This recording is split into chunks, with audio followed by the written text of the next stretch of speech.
அஸ்ஸலாமு அலைக்கும் வரஹ்மத்துல்லாஹி வபரகாத்துஹு. அன்பிற்குரிய சகோதர சகோதரிகளே,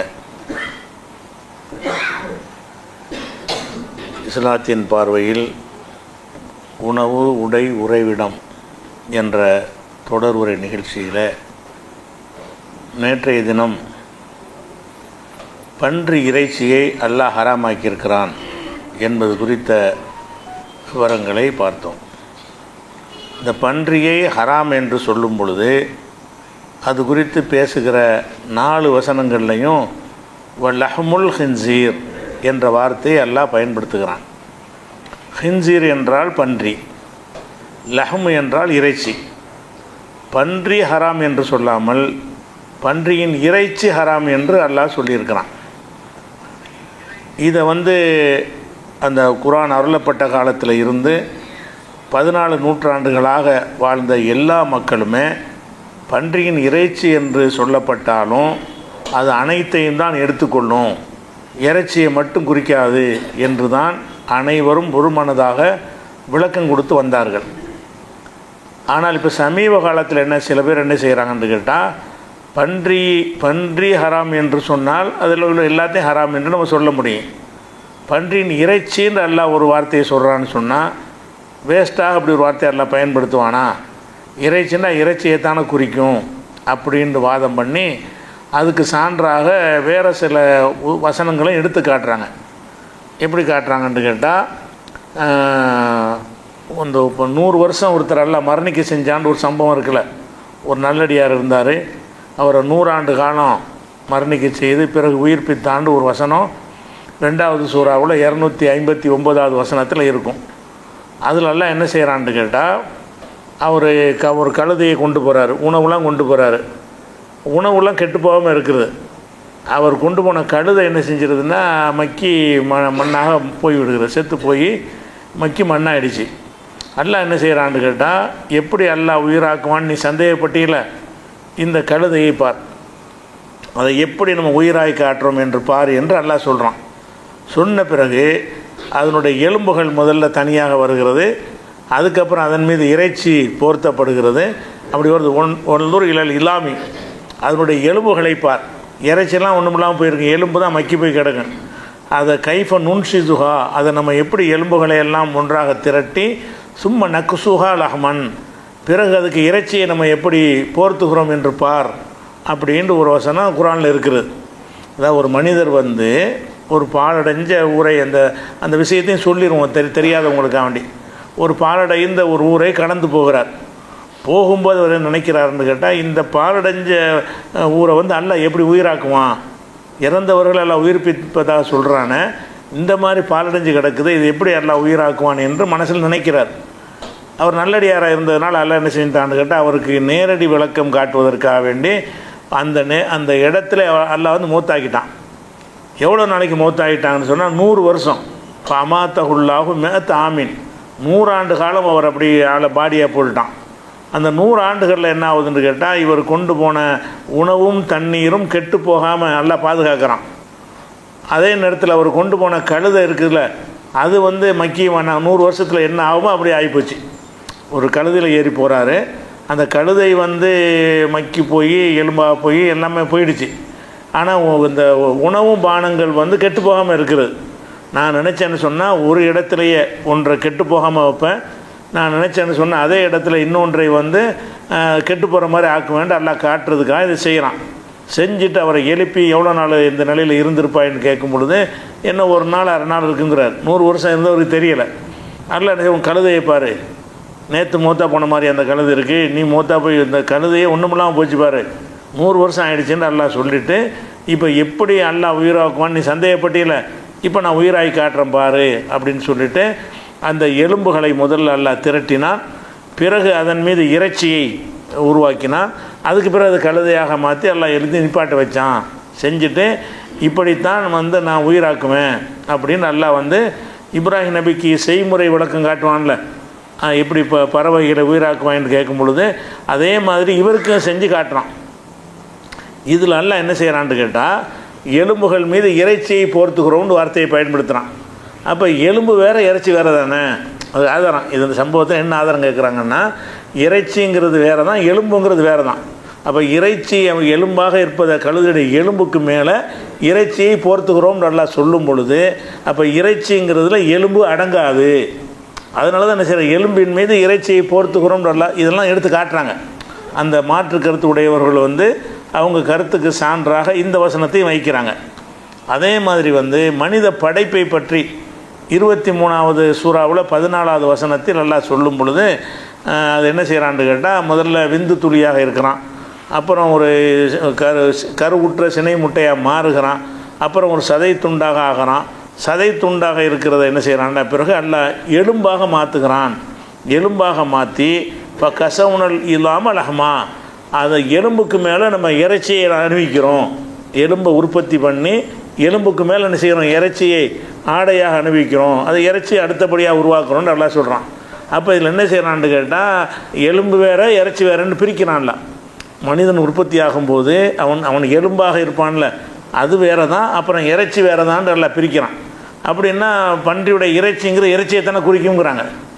இந்த வசனத்தில் வச்சு இந்த வசனத்தில் இருந்து அவங்களுடைய கருத்தை வலுப்படுத்துகிற வாதத்தை இப்படி தான் வைக்கிறாங்க. எப்படி வைக்கிறாங்க, இப்போ கசவுணல் இல்லாமல் அஹமன், எலும்புக்கு இறைச்சியை போர்த்துக்கிறோம். மனிதன் உருவாகும் பொழுது எலும்பாக உருவாகிறான், ஒரு கட்டத்தில் எலும்பாக ஆகுறான், எலும்புக்கு மேலே இறைச்சியை போத்துறோம்னு நல்லா சொல்கிறான். எலும்புக்கு மேலே இறைச்சியை போத்துறோம்னு சொன்னால் எலும்பு வேறு இறைச்சி வேறு. இறைச்சிங்கிறதுல எது அடங்காது, எலும்பு அடங்காது. அதே மாதிரி தான் பன்றியுடைய இறைச்சியில் எலும்பு அடங்காது. இப்படி பன்றியுடைய இறைச்சி சாப்பிடக்கூடாதுன்னா எலும்பு வேறு தானே, எலும்பை சூப் போட்டு குடிக்கலாம்ல அப்படிங்கிற அர்த்தத்தில் வாதிடுறாங்க அவங்க. இந்த வசனத்தை வைத்து கொண்டு சப்போர்ட்டாக இதை கொண்டாந்து நிப்பாட்டுறாங்க. அப்போ இதில் இந்த கருத்து சரியான்னு கேட்டால் மேலோட்டமாக பார்க்கும்போது சரி மாதிரி தெரியும். ஆனால் பொதுவாக இந்த இறைச்சிங்கிற அந்த வார்த்தை இருக்குது இல்லையா, இறைச்சிங்கிறது பிரித்து பிரித்து சொல்லும் பொழுது அது இறைச்சியை மட்டும் குறிக்கும். இறைச்சி, எலும்பு, கொழுப்பு, நரம்புன்னு அப்படி சொல்லும் பொழுது தான் இறைச்சிங்கிறது இறைச்சியை மட்டும் குறிக்கும். அது மட்டும் தனியாக சொல்லப்பட்டுச்சுன்னா அனைத்தையும் தான் குறிக்கும். இறைச்சி வாங்கிட்டு வாங்கன்னு உங்களை கடைக்கு அனுப்புகிறாங்க. என்ன வாங்கிட்டு வருவீங்க, இறைச்சியும் வாங்கிட்டு வருவீங்க, எலும்பையும் வாங்கிட்டு வருவீங்க. அதில் ஈரல் கொஞ்சம் வெட்டி போடுவான், அதில் நரம்பு, அது இறைச்சின்னு மட்டும் சொல்லப்படுமே. ஆனால் திங்கிற எல்லாத்தையும் தான் குறிச்சிக்கிறோம். அந்த பிராணிகள் எதெல்லாம் சாப்பிடக்கூடியதாக இருக்குதோ எல்லாத்தையும் குறிக்கக்கூடியதாகத்தான் இந்த இறைச்சிங்கிற வார்த்தைக்கு நடைமுறையில் அர்த்தம் இருக்கிறது. அது எப்போ வேறு அர்த்தம் வரும்னு கேட்டால், கொஞ்சம் எலும்பு, கொஞ்சம் இறைச்சி, கொஞ்சம் ஈரல் வாங்கிட்டு வாண்டா தான் இறைச்சி வேறு அது வேறுண்டு வரும். பிரித்து நீங்கள் சொல்லணும். இறைச்சியோட வேறு வேறு பொருள்களை சேர்த்து சொன்னீங்கன்னா அப்போ தான் இறைச்சிக்கு இறைச்சின்னு மட்டும் அர்த்தம். சும்மா வெறுமனா இறைச்சியை மட்டும் சொன்னீங்கன்னு சொன்னால் இறைச்சி கடைன்னு சொல்கிறீங்க, இறைச்சி மட்டும் வச்சுக்கிறான். கசாப்பு கடைக்கு என்ன பேர், இறைச்சி கடைங்கிறீங்க. ஏன் எலும்பு கடைன்னு நான் சொல்ல மாட்டேங்கிறீங்க, இறைச்சி கடைன்னு தான் சொல்கிறீங்க. ஈரல் கடைன்னு சொல்ல மாட்டேங்கிறீங்க, குடல் கடைன்னு சொல்ல மாட்டேங்கிறீங்க. தலையும் வச்சுருப்பான், தலை கடைன்னு சொல்ல மாட்டேங்கிறீங்க. கால் வச்சுருப்பான் சூப் போடுறதுக்காக வேண்டி, கால் கடைன்னு சொல்ல மாட்டேங்க, இறைச்சி கடைங்கிறீங்க. அப்போ இறைச்சிங்க என்பதில் எதெல்லாம் அடங்குது, நம்ம தமிழில் இப்படி அடங்குற மாதிரி தான் அரபிலை. நம்ம எப்படி தமிழில் இறைச்சி என்று சொன்னாலேயே அனைத்தையும் குறிக்கும். சாப்பிட்ற அந்த பிராணியில் எதெல்லாம் சாப்பிட்றோமோ அது எல்லாத்துக்கும் சேர்த்தும் இறைச்சின்னு சொல்லுவோம். அதே நேரத்தில் அந்த தனியான இறைச்சிக்கும் இல்லை இறைச்சின்னு சொல்லுவோம். அது எப்படி பிரித்து அறிவோம் என்று சொன்னால், இறைச்சின்னு மட்டும் சொல்லப்பட்டுச்சுன்னு சொன்னால் அப்போ அதில் எல்லாம் அடங்கிடும். இறைச்சியோட இறைச்சியும் ஈரலும் வாங்கிட்டு வான்னு சொன்னால், ஓ தனி இறைச்சியை சொல்கிறாரு அப்படி விளங்கிக்கிடுவீங்க. எலும்பு இல்லாத இறைச்சியை வாங்கிட்டு வான்னு சொன்னால் அப்போ எலும்பு இல்லாத இறைச்சின்னு அர்த்தம். எலும்பும் இறைச்சியும் வாங்கிட்டு வான்னு சொன்னால் அப்போ அந்த இறைச்சிக்கு இறைச்சின்னு மட்டும் அர்த்தம். அந்த மாதிரி பயன்படுத்தும் போது அந்த அர்த்தம் வரும். அதனால் இந்த வாதம் சரியில்லை அப்படின்னு சொல்லி அறிஞர்கள், இப்போ நவீன காலத்து அறிஞர்களை இந்த வாதத்துக்கு பதில் கொடுக்குறாங்க. கரெக்டாக தான் கொடுக்குறாங்க. ஏன்னா இறைச்சிங்கிற வார்த்தையை எல்லா மொழிகள்லையுமே ரெண்டு அர்த்தத்தை தான் பயன்படுத்தப்படும். அரபுக்கு மட்டும் இல்லை, எந்த மொழியில் எடுத்துக்கொண்டாலும் சரி இறைச்சிங்கிறது அதில் உள்ள சாப்பிடுவதற்குரிய அந்த பிராணியில் உள்ள அனைத்தையும் குறிப்பதற்கு தான் நம்ம என்ன செய்வோம், நம்ம வீட்டில் இன்றைக்கி இறைச்சி விருந்துன்னு சொல்லுவீங்க. இறைச்சின்னா இறைச்சி மட்டுமா வாங்கியிருப்பீங்க, இறைச்சியோடு சேர்த்து எல்லாத்தையும் தான் வாங்கிட்டு வந்து தான் இறைச்சிங்கிறீங்க. அப்போ இந்த காலத்தில் இறைச்சி கடையிலோட எல்லாம் கலந்து தான் கொடுக்குறாங்க. தனிக்கறின்னு கேட்டால் மட்டும்தான் என்ன செய்கிறாங்க, அதுலேயும் கூட எலும்புலாம் கலந்து தான் வரும். அப்போ அது மாதிரி இறைச்சின்னு சொன்னாலேயே அதில் எல்லா அந்த பிராணியில் உள்ள அனைத்தையும் கலந்து தான் இறைச்சி என்ற வார்த்தையால் நம்ம சொல்லுகிறோம். தமிழில் சொல்கிற மாதிரி தான் அரபியில் உள்ளதான் அது இருக்கிறது. அந்த மக்களுடைய மொழியில் தான் குர்ஆன் அருளப்பட்டிருக்கிறது. மக்கள் எந்த மாதிரி புரிந்து கொள்கிறாங்களோ அந்த பாஷையில் தான் குர்ஆன் அருளப்பட்டிருக்கு. அப்போ பன்றி இறைச்சின்னு சொன்னால் என்ன விளங்கிக்குவாங்கன்னா எல்லாத்தையும் தான் விளங்குவாங்க. அதாவது பன்றியுடைய ஹராமா தோல் இதெல்லாம் அடங்காது. சாப்பிடுவதற்கு இல்லாத பொருள் இருக்குல்ல, அதை கழிச்சிக்கிடலாம். சாப்பிடுவதற்குரிய இது எதெல்லாம் ஒரு பிராணியில் சாப்பிடப்படுமோ அது எல்லாமே லஹமுங்கிறதுல அடங்கிரும் அப்படிங்கிறத சொல்லி அதுக்கு சில வசனங்களை வைத்து என்ன செய்கிறாங்கன்னா மறுப்பும் கொடுக்குறாங்க. எப்படி கொடுக்குறாங்க? இப்போ நம்ம ஒரு பிராணியை அறுக்கிறோம், குர்பானி அறுக்கும்போது அல்லாஹ் என்ன செய்கிறான்னு கேட்டால் அதை பற்றி பேசும் பொழுது 22:37 வசனத்தில் அல்லாஹ் சொல்கிறான், லையனால் அல்லாஹ லுஹூமுஹா வலா திமாவுஹா, இதனுடைய மாமிசங்களும் இதனுடைய இரத்தமும் அல்லாவை சென்றடையாது, உங்களுடைய இறையச்சம் தான் சென்றடையும்னு சொல்கிறான். இங்கே கொழுப்பையெல்லாம் சொல்லலை, ரத்தமும் இறைச்சியும் தான் சொல்கிறான். அப்போ மற்ற அடையுமா? அப்போ அல்லாஹ் இறைச்சியும் சென்றடையாது ரத்தமும் சென்றடையாதுன்னு சொன்னால் அப்போ இறைச்சி ரத்தத்தை தவிர வேறு பொருள்கள்லாம் இருக்க. அப்போ ஈரல் சென்றடையுமா? அல்லாஹ்க்கு போய் சேருமா? அல்லது குடல் அல்லாஹ்க்கு போய் சேருமா? அதனுடைய தலை அல்லாஹ்க்கு போய் சேருமான்னா அது இறைச்சிங்கிற எல்லாம் அடங்குன்னு நம்ம என்ன விளக்கம் சொல்லுவோம்? ரத்தமும் இறைச்சியும் சேராதுன்னு சொன்னால் ரத்தமும் சேராது, அந்த பிராணிகளுள்ள எதுவும் சேராது. எதுவுங்கிறதுக்கு தான் லஹமுங்கிற வார்த்தையை அல்லாஹ் வேறு இடத்துல பயன்படுத்தி காட்டுறான். இந்த அரபு மொழியில் அந்த பழக்கத்தில் இருந்ததுனால தான் லையனால் அதுலேயும் லஹமுங்கிற வார்த்தை தான் வருது. லையனால் அல்லாஹ் லஹமுக்கு பன்மை லுஹும், லையனால் அல்லாஹ் லுஹூமுஹா வலா திமாவுஹா, அந்த பிராணிகளுடைய இறைச்சியும் அல்லாவை போய் சேராது. இறைச்சி சேராதுன்னு என்ன அர்த்தம்? இறைச்சி சேராது, குடல் சேராது, ஈரல் சேராது, எலும்பு சேராது, அதில் உள்ள கொழுப்பு சேராது, அதில் உள்ள ஒவ்வொரு பார்ட்டு இருக்கும்ல, கல்லீரல் சேராது, மண்ணீரல் சேராது, அப்படின்னு எல்லாத்தையும் உள்ளடக்கிற வார்த்தை தான் லஹமுங்கிற வார்த்தை. அப்போ அல்லாஹ் என்ன செய்கிறான்டா, அல்லாட்ட உங்கள் தக்குவா தான் வருமே தவிர இந்த பிராணிகளுடைய எதுவும் வராது என்று சொல்வதற்கு அல்லாஹ் இறைச்சியை பயன்படுத்துகிறான். ரத்தத்தை தனியாக பிரித்து சொல்லிடுறான். ரத்தம்ங்கிறது தனியாக அறுத்து எடுத்துறதுனால தனியாக பிரிச்சிடுறோம்ல, அறுத்த உடனே ரத்தம் தனி இறைச்சி தனின்னு ஆகிடுது. அப்போ ரத்தம் இல்லாத அனைத்துக்கும் என்ன பேர்? இறைச்சிங்கிற பேர். அப்போ ரத்தத்தை தவிர உள்ள அனைத்துக்கும் அல்லாஹ் குர்ஆனில் சொல்லும் பொழுது அப்போ இதுவும் குர்ஆன் வசனம் தானப்பா, இது எப்படி வழங்குறீங்க அப்படின்னு அவங்களுக்கு என்ன செய்கிறாங்க, கேட்குறாங்க. அப்போ இறைச்சிங்கிறது எந்த இடத்துல இறைச்சியை மட்டும் குறிக்கும் என்று சொன்னால் இறைச்சியோடு சேர்த்து வேறு வேறு பாட்டுகளையும் சொன்னால் மட்டும்தான். இறைச்சி, எலும்பு, கொழுப்புன்னு சொன்னீங்கன்னா இறைச்சி மட்டும்னு அர்த்தம். இறைச்சி வாங்கிட்டு வான்னு சொன்னால் எல்லாம் சேர்த்து தான் அர்த்தம். அப்போ இறைச்சிங்கிறதுக்கு எப்போ இறைச்சியை மட்டும் குறிக்கிற வழக்கத்தில் இருக்குது என்று சொன்னால் இறைச்சியோடு உள்ள வேறு பொருள்கள் இருக்கும்ல, அதுகளோடு சேர்த்து இறைச்சின்னு குறிப்பிடணும். அப்படி குறிப்பிட்டீங்கன்னா இறைச்சி மட்டும்னு அர்த்தம். அப்படி இல்லாமல் வெறுமனே இறைச்சி என்று சொன்னால் அதில் எதெல்லாம் சாப்பிடுவதற்குரியதாக இருக்குதோ அனைத்துக்கும் உள்ள வார்த்தையாகத்தான் இறைச்சி என்பது பயன்படுத்தப்படுகிறது. அரபு மொழியிலும் பயன்படுத்தப்படுகிறது, உலகத்தினுடைய எல்லா மொழிகள்லையும் பயன்படுத்தப்படுகிறது. அந்த அடிப்படையில் தான் குர்ஆன்லையும் வேறு இடத்துல பயன்படுத்தப்பட்டு இருக்குது இந்த வசனத்தில்.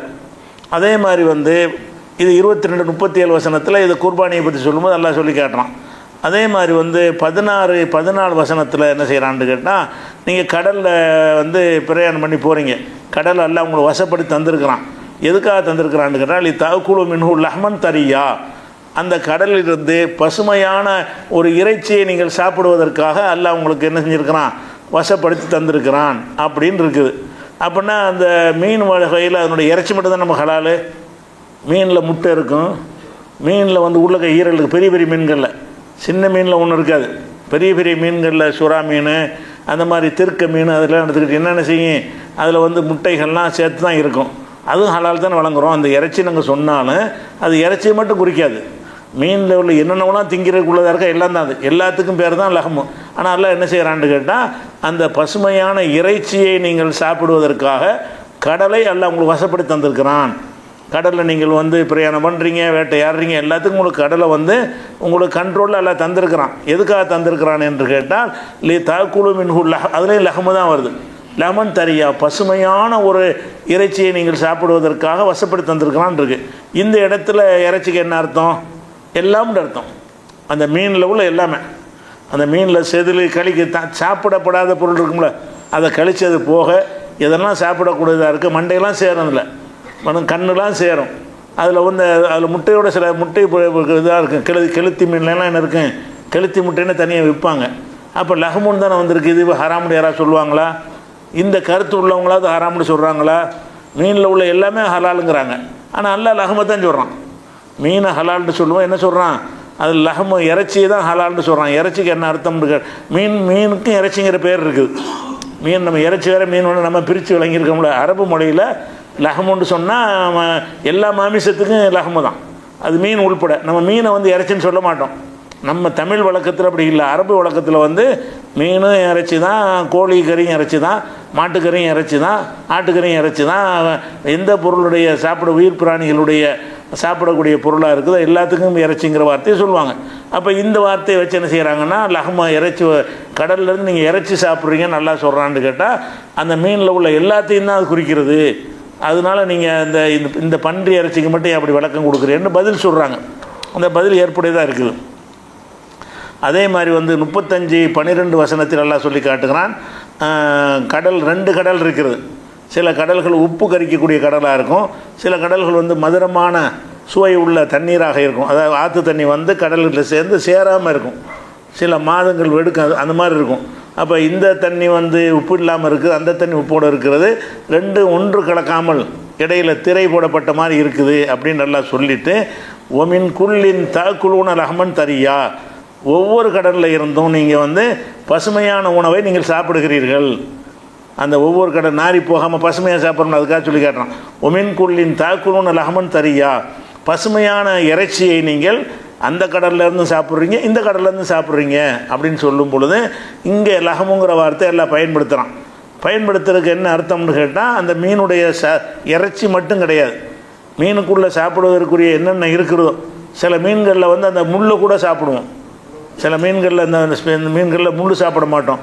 சில மீன்களை என்ன செய்வோம், அந்த முள் கூட என்ன செய்யும், இந்த காது எலும்பு மாதிரி உள்ள முள் இருக்கும், அதுக்கு அதையெல்லாம் கூட சாப்பிடலாம். அதெல்லாம் எதை கொண்டு வரும்னு கேட்டால் இந்த லஹமை கொண்டு தான் அது ஹலாலுங்கிறோம். இறைச்சின்னு தான் எல்லாம் சொல்கிறான். இறைச்சின்னு சொன்னாலும் அதில் உள்ள எலும்பு எல்லாமே அடங்கும், அதில் எதுவுமே கழிக்கப்படாதுன்னு சொல்லி அதுக்கு ஒரு பதிலை சொல்லிடுறாங்க. அதனால் அவங்களுடைய வாதம் சரியில்லை. பன்றியுடைய இறைச்சிங்கிறது அது பன்றியுடைய இறைச்சியோட வேறு எதையும் சேர்த்து சொன்னால் தான் என்ன செய்யும், இறைச்சி வேறு எலும்பு வேறுன்னு பிரிக்க முடியும். சும்மா பன்றியுடைய இறைச்சி நாயுடைய இறைச்சின்னு எதனுடைய இறைச்சியை சொன்னாலும் பன்றி இறைச்சி ஹராம்னா அதில் உள்ள திங்கிற எல்லாம் ஹராம்னு அர்த்தம். நாய் இறைச்சி ஹராம்னு சொன்னால் இறைச்சி மட்டும் இல்லை, அதில் உள்ள கொழுப்பு எல்லாம் தான் ஹராம்னு அர்த்தம். அப்படிங்கிற மாதிரி விளக்கத்தை சொல்கிறாங்க. சொல்கிறது மட்டும் இல்லாமல் வேறு சில ஆதாரங்களையும் கொண்டு வர்றாங்க. என்ன கொண்டு வர்றாங்கன்னு கேட்டால், இப்போ ஈசா நபி வரக்கூடிய காலத்தில் அவர் சில காரியங்களை செய்வார்னு வருது.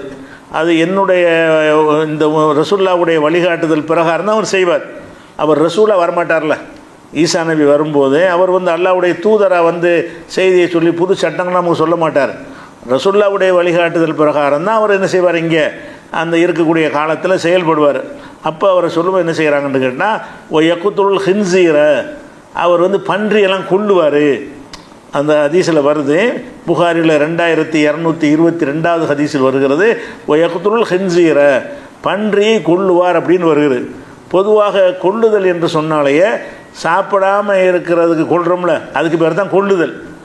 அறுக்குதல்ங்கிறது வேறு, கொள்றதுங்கிறது வேறு. பன்றியை கொள்ளுவார்னு வருதே தவிர, பன்றிங்கிறதுல அதில் சாப்பிடக்கூடிய பொருள்கள் இருக்குமானால், இறைச்சி அல்லாத மற்றதெல்லாம் ஹலாலானதாக இருக்குமே, ஆனால் பன்றி அவர் கொல்லக்கூடாது.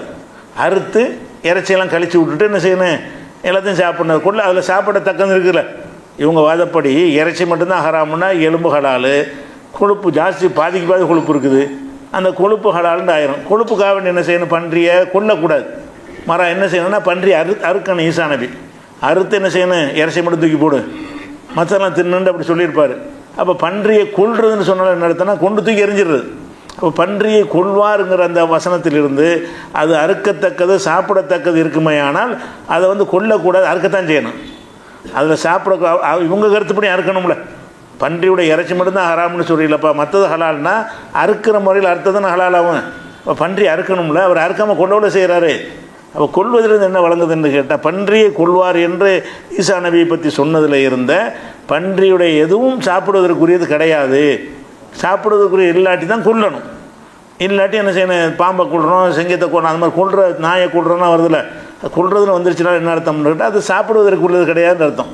அப்போ அதில் சாப்பிடக்கூடிய எந்த ஒரு அம்சம் இல்லைங்கிறதுனால தான் இப்படி ரசூலுல்லாஹ் சொன்னாங்க என்ற ஒரு ஹதீஸையும் அவங்களுக்கு மறுப்பாக நம்ம எடுத்து வைக்கலாம். அது ஒரு விஷயம். இது புகாரில் 2222 ஹதீஸில் இருக்கிறது.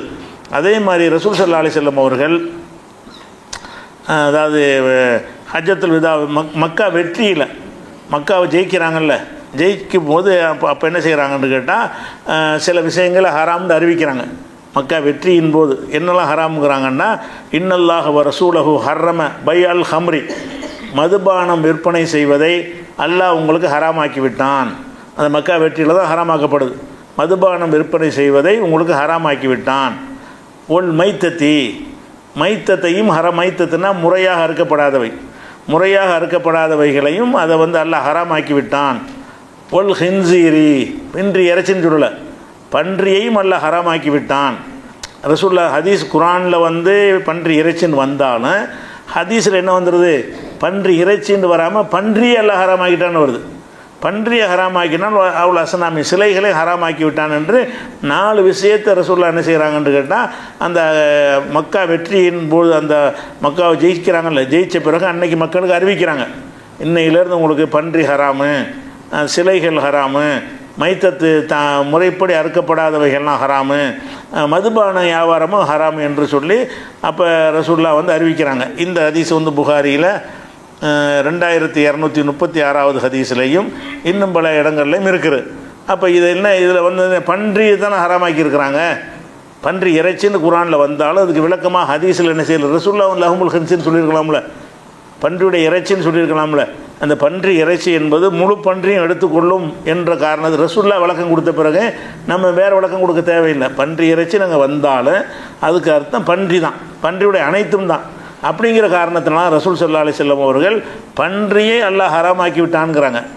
குரானில் இருக்கிறது பன்றி இறைச்சி, ஆனால் ரசூலுல்லாஹ் சொல்கிறது பன்றியே ஹராமாக்கிட்டாங்கிற, பன்றி இறைச்சின்னு சொல்லலை. அப்போ பன்றி இறைச்சி நாங்கள் சொல்லப்பட்டாலும் பன்றி இறைச்சிக்கு 2 அர்த்தம் இருக்கிறது. முழு பன்றியை குறிக்கக்கூடிய அர்த்தம் இருக்கிறது, இறைச்சியை மட்டும் குறிக்கிற அர்த்தம் இருக்கிறது. இந்த வசனத்தில் முழுசை தான் குறிக்கும். அது எனக்கு விளக்கம், அந்த ரசூலுல்லாஹ்வுடைய இந்த சொல்லிலிருந்து அதை நம்ம விளங்கிக்கிறோம். அதே மாதிரி சொர்க்கத்தில் நமக்கு இறைச்சி தரப்படும் இருக்கிறது. சொர்க்கத்தில் என்ன செய்வோம், நம்ம இறைச்சிலாம் சாப்பிடுவோம்னு சொல்லி அதில் என்ன வருதுன்னு கேட்டால் 52:22 ஒலஹமின் மிம்மா எஸ்தஹூன், அவங்க விரும்பக்கூடிய இறைச்சி எல்லாம் கொடுப்போம் என்று வருகிறது. அப்போ இறைச்சி கொடுப்போம்னா அதில் ஈரல்கள் எல்லாம் தானே இருக்கேன். நம்ம எதில் விரும்புகிறோம், வெறும் இறைச்சியை மட்டுமா விரும்புகிறோம்?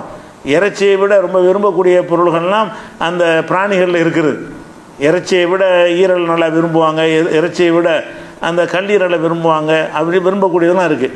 விரும்பக்கூடிய இறைச்சியெல்லாம் உங்களுக்கு தருவோம் என்று அல்லாஹ் சொல்கிறானே, அப்போ எல்லாத்தையும் கழிச்சிட்டு அந்த இறைச்சியை மட்டும்தான் தருவானா அப்படின்னு சிந்திச்சு பார்த்தோம்னு சொன்னால் அப்போ அந்த அர்த்தம் கிடையாது. இறைச்சின்னு சொன்னால் அதில் சாப்பிடுவதற்குரிய எல்லாமே தான் அதில் வரும்னு அர்த்தம் எடுத்துக்கணும். இது ஒரு விஷயம். அதனால் பன்றி இறைச்சி என்பதற்கு இறைச்சி மட்டும் என்று சில பேர் கொடுக்கக்கூடிய விளக்கம் அந்த அர்த்தம் இருக்கிறது, அகராதியில் இருக்குது. பன்றி இறைச்சின்னா பன்றி இறைச்சின்ற அர்த்தமும் இருக்கிறது. பன்றி இறைச்சின்னா பன்றியில் உள்ள அனைத்துங்கிற அர்த்தமும் வழக்கத்தில் இருக்கிறது. அதில் அல்லாஹ் சொல்வது அனைத்தையும் குறிக்கக்கூடியதை தான் சொல்கிறான் என்பதற்கு வேறு புற காரணங்கள் இருக்கிறது, வேறு ஆதாரங்கள் இருக்கிற காரணத்தினால் பன்றி இறைச்சின்னு சொன்னாலும் எல்லாம் தான், இறைச்சியை தவிர மற்றதெல்லாம் சாப்பிட்றதுன்னு அர்த்தம் வராது. மொத்தமாக அல்லாஹ் ரசூலுல்லாஹ் ஹராமாக்கிட்டாங்க அப்படின்னு விளங்கிக்கிறோம். அடுத்ததாக இந்த பன்றின்னு சொன்னதுனால இந்த பன்றியை பற்றி நீண்ட நெடுங்காலமாக ஒரு ஆராய்ச்சி பண்ணுறாங்க விஞ்ஞானிகள்.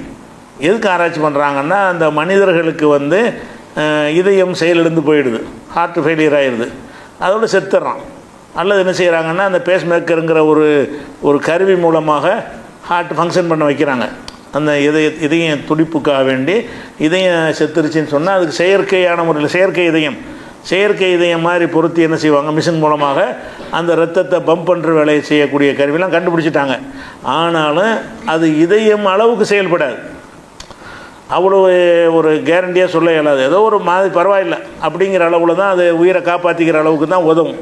அப்படி இருக்கனால என்ன செய்கிறாங்கன்னா, ஆராய்ச்சி பண்ணிக்கிட்டு இருக்கும் பொழுது அப்போ ஒரு இதயத்தையே ஒரு மனிதனுக்கு இதயம் செயலிழந்து போச்சுன்னு சொன்னால் அடுத்தவனுடைய இதை எடுத்து வைக்கவும் முடியாது. ஏன்னா அடுத்தவனுடைய இதை எடுத்து அவன் செத்து போயிடுவான்ல. இப்போ கிட்னின்னா 2 கிட்னி இருக்குது. கிட்னி போச்சுன்னா ஒருத்தன்ட்ட கிட்னி வாங்கலாம். ஏன்னு கேட்டால் எல்லாருக்கும் எல்லாம் 2 கிட்னியை கொடுத்துருக்குறான். ஒரு கிட்னி எடுத்துட்டாலும் அவனும் உயிரோடு இருப்பான், இவனும் உயிரோடு இருப்பான். அப்போ அந்த மாதிரி இதயம் 2 இல்லையே, 1 தானே இருக்குது. அப்போ ஒரு மனிதனுக்கு ஹார்ட் ஃபெயிலியர் ஆச்சுன்னு சொன்னால் அவனை இயங்க செய்வதற்காக வேண்டி இன்னொரு மனிதனுடைய இதயத்தை எடுக்க இயலாது.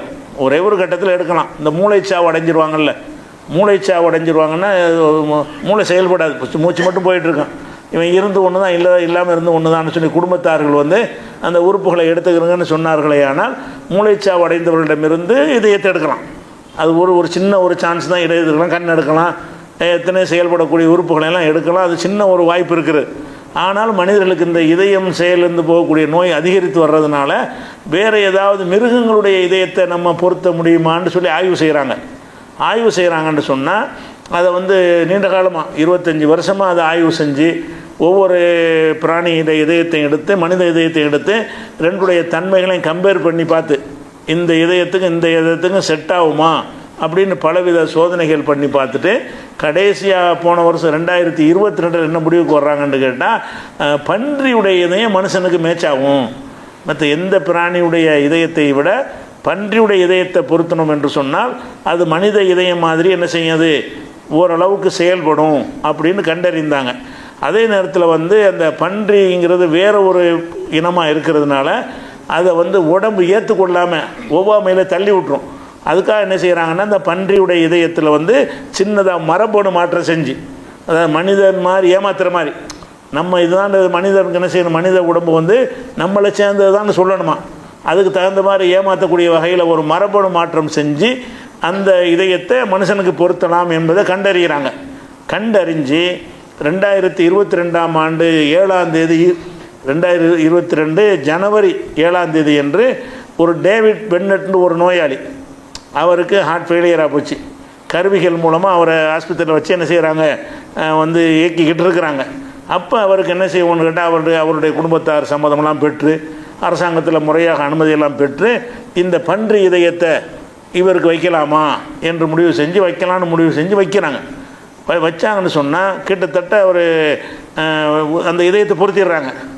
இதயத்தை பொறுத்து ஆஸ்பத்திரி டிஸ்சார்ஜ் பண்ணிடுறாங்க. அது மனித மாதிரி அவர் செயல்படுது இல்லாமல் பன்றியுடைய இதயம் அங்கே வச்ச உடனே அது மனிதனுடைய இதயம் எந்த அளவுக்கு பம்ப் பண்ணுமோ, எந்த அளவுக்கு ஒர்க் பண்ணுமோ அதே மாதிரி செயல்படுகிறது. சின்னதாக ஒரு மரபணு மாற்றம் மட்டும் அதில் செய்கிறாங்க. அப்படி எடுத்து பொருத்த முடியாது. அது மனிதனுடைய உடம்புக்கு ஏற்றுக்கொள்ளக்கூடிய வகையில் அது விஞ்ஞானம் பெரிய மரபணு எப்படி மாற்றுறாங்கன்னு நமக்கு தெரியல. அது கூட மறுபடி மாற்றுவாங்க. மாற்றி என்ன செய்கிறாங்கன்னா அதை பொருத்துறாங்க. பொருத்தினவுன்னு அவர் என்ன செய்கிறாருன்னு கேட்டால் 2 மாதம் உயிர் வாழ்கிறார். 2 மாதம் உயிர் வாழ்ந்து மார்ச் மாதம் என்ன செய்கிறாரு, மரணிக்கிறார். அப்போ இந்த 2 மாதத்துக்கு அவருடைய உயிரை தக்க வச்சிருக்கல. இது ஒரு 2 மாதத்தில் போன ஒரு ஃபெயிலியர் மாதிரி எடுத்துக்கொண்டால் கூட அது வந்து இம்ப்ரூவ்மெண்ட்டு தான். அது இனிமேல் கொஞ்சம் ஆய்வு செய்வாங்க. ஏன் 2 மாதத்தில் போனார், அதில் என்ன குறைபாடு இருந்துச்சு, வேறு என்ன செஞ்சால் அதை 4 மாதம் ஆக்கலாம், வேறு என்ன செஞ்சால் 6 மாதம் ஆக்கலாம்னு சொல்லி ஆய்வு பண்ணுவாங்க.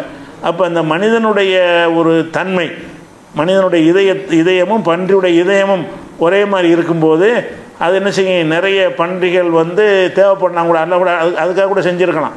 நாளை பின்ன என்ன செய்யும், இதய நோய்கள் பெருகிக்கிட்டு வரப்போகுதில்ல. மனிதர்களுக்கு இதய நோய் வந்து ஜாஸ்தியாகிட்டு போகுது. அன்றைக்கி இருந்ததை விட எனக்கு அதிகமாக வந்து ஹார்ட் பிரச்சனை எல்லாருக்குமே இருக்குது.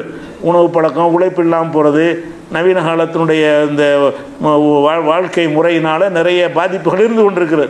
அந்த வகையில் பார்க்கும் பொழுது பன்றியுடைய இதயம் நம்ம இதயத்துக்கு மேட்சாக இருக்கிறது அப்படிங்கிறத அங்கே கண்டறிஞ்சு சோதனையில் வெற்றியும் பெற்றிருக்கிறாங்க. அப்போ நம்ம இனத்தை நம்ம சாப்பிட முடியாதுல்ல, மனுஷன் திங்க முடியாது தானே. இந்த பன்றியை ஹராமாக்குனது இது கூட ஒரு காரணமாக நம்ம சொல்லிக்கலாம். பன்றியை நம்மளே மனுஷன் திங்கக்கூடாதுல்ல. ஏன் திங்கக்கூடாதுன்னா நம்ம இனத்தை நம்ம சாப்பிடக்கூடாது. ஏறக்குறைய பன்றி வந்து நம்ம இனம் மாதிரி தான் இருக்குது. 2 வகையில், இதய வகையில் எடுத்துக்கிட்டாலும் இந்த தோல் அது மாதிரி தான் இருக்குது. தோல் வந்து நமக்கு மனுஷனுக்கு குறித்து எடுக்க முடியாதுல்ல, அது மாதிரி பன்றியும் குறித்து எடுக்க முடியாது. ஆடு மாடு குறித்து எடுக்கிற மாதிரி எடுக்க முடியாது, மனுஷனுக்கு குறிக்க முடியாது. அப்போ இந்த ஏறக்குறைய இந்த பன்றிங்கிறது மனிதனுடைய ஒரு தன்மை பெற்றதாக இருக்குது அப்படிங்கிற ஒரு காரணமும் கூட இதுக்கு இருக்கலாம். இது நல்ல காரணத்தை சொல்லலை. அது போக என்ன செய்யணும், ரத்தத்தை ஆய்வு பண்ணுறாங்க. ரத்தத்தை ஆய்வு பண்ணுறாங்கன்னா இப்போ ரத்தம் செலுத்த வேண்டிய தேவை ஏற்படுது. இப்போ நவீன காலத்தில் வந்து ரத்தம் செலுத்த வேண்டிய அவசியம் ஏற்படுது. ஒரு ஆப்ரேஷன் பண்ணும் பொழுது, ஒரு பிரசவ நேரத்தில், ஒரு ஆக்சிடெண்ட் ஏற்படும் பொழுது ரத்தங்கள் அதிகமாக வெளியேறிடும்னா கொஞ்ச நேரம் அவனை தக்க வைப்பதற்காக என்ன செய்யணும், வேற ஆளுடைய ரத்தத்தை தான் செலுத்த வேண்டி இருக்குது. அந்த மாதிரி ரத்தத்தை செலுத்தி உயிர் வாழும்போது ரத்தம் சமயங்களில் கிடைக்காமல் போயிடும். இப்போ நிறைய விழிப்புணர்வில் கொடுக்குறாங்க. ஒரு கட்டத்தில் ரத்தமே இன்னொருத்தனை சார்ந்து இருக்காமல் வேறு ஏதாவது மிருகங்களுடைய ரத்தத்தை யூஸ் பண்ணலாமான்னு ஆய்வு செய்யும் பொழுது அப்பவும் யூஸ் பண்ணுறாங்க, யோசிக்கிறாங்க. பன்றியுடைய ரத்தம் நெருக்கமாக வருது. எந்த ரத்தத்தையும் விட பன்றியுடைய ரத்தம் வந்து மனித ரத்தத்துக்கு நெருக்கமாக வருகிறது. ஆனாலும் அதில் என்ன செய்யலைன்னா அது வந்து 25 வருஷமாக சோதனை பண்ணுறாங்க, அது வெற்றி பெறலை. ஏன்னு கேட்டால் அந்த பன்றியுடைய ரத்தத்தில் குரூப்புகள் கிடையாது. மனித ரத்தத்திலேயே பி பாசிட்டிவ் உள்ளவனுக்கு ஓ பாசிட்டிவ் கொடுக்க முடியாத, மனித ரத்தத்தையே கொடுக்குறா இருந்தால் கூட ஏன் குரூப்புடைய மனிதனுடைய ரத்தத்தை தான் கொடுக்க முடியுமே தவிர இன்னொரு ரத்தத்தை கொடுக்க முடியாது. அப்போ வந்து பன்றியுடைய இதில் வந்து ஒரே குரூப்பாக தான் இருக்குது. அப்போ அதில் இந்த ஏபி அந்த மாதிரி பி பாசிட்டிவ் ஓ பாசிட்டிவ்லாம் சொல்கிறாங்களே, அந்த வகைகள் இரத்த வகையுடைய குரூப்புகள் வந்து அதில் பிரிக்க முடியலை. அதனால அது ஃபெயிலியர் ஆச்சு. பன்றிய ரத்தத்தை வந்து செலுத்த முடியுமான்னு ஆராய்ச்சியெல்லாம் பண்ணிவிட்டு இதில் வந்து குரூப் இல்லாத காரணத்தினால அதில் எப்போ செலுத்த முடியும்? பன்றியில் ஏ, சில பன்றிகளுக்கு பி, சில பன்றிகளுக்கு ஓன்று இருந்தால் தான் என்ன செய்யணும், அதை பிரித்து எடுத்து ஓ பன்றியை ஓ மனுஷனுக்கு பொருத்த முடியும். இப்படி எடுத்தால் என்ன இல்லை, அது பயன் இல்லை. ஆராய்ச்சிலாம் பண்ணினாங்க, இல்லை நெருக்கமாக இருக்கிறது, அந்த குரூப் மட்டும் இல்லை நெருக்கமாக இருக்கிறது. மனித ரத்தம் வந்து வகை வகையால் பிரித்து வச்சுருக்கிறான். எல்லாம் ஒரே மனிதராக இருந்தாலும் என் ரத்தம் வேறு உங்கள் ரத்தம் வேறையாக இருக்கிறது.